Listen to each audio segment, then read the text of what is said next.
Well, for example, my jelly babies, which are one of my first bodies of work, was inspired in the 90s by the issue of cloning.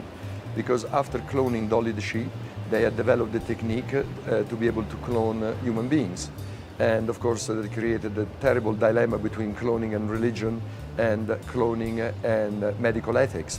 And I found the subject fascinating, so I used the jelly baby as an impersonation of cloned human beings.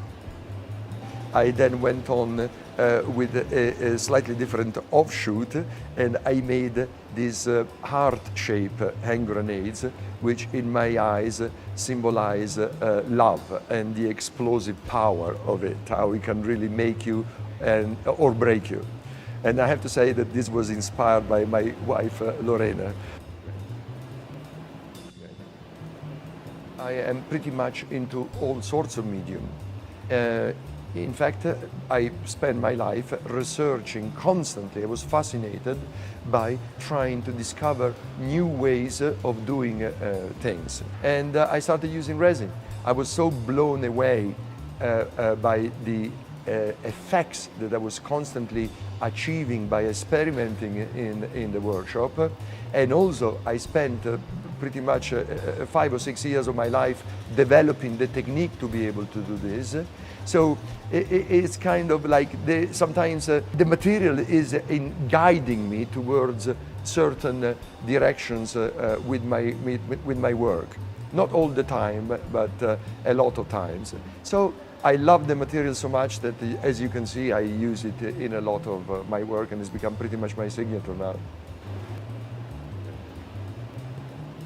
I've been an artist pretty much all my life, really. But not only until later in life did I manage to really go 100% into my art. At the age of 50, instead of retiring, I sold my company and my home to finance these crazy projects that I had. But it's something I had to do, and I got lucky. It worked. A curse of all creative minds is that they are so prolific.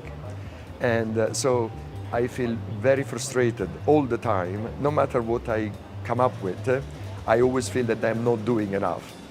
And I'm always like one step behind how much I really would like to do. And I'm 63 years old, and this is actually making things worse. I hope I can live until I'm 100 years old, because I have so much that I want to do, and I will never stop working as long as I live. I'm a very active person anyway, and I exercise, and I have a very healthy life. So with a bit of luck, I think I'll survive for many more years to come. And I have to say that this is probably the happiest time of my life, because I have reached a peace of my senses. I am focused, I have a wife, I have a job that I enjoy and I live for, and I'm chilled out. So I'm a very happy man.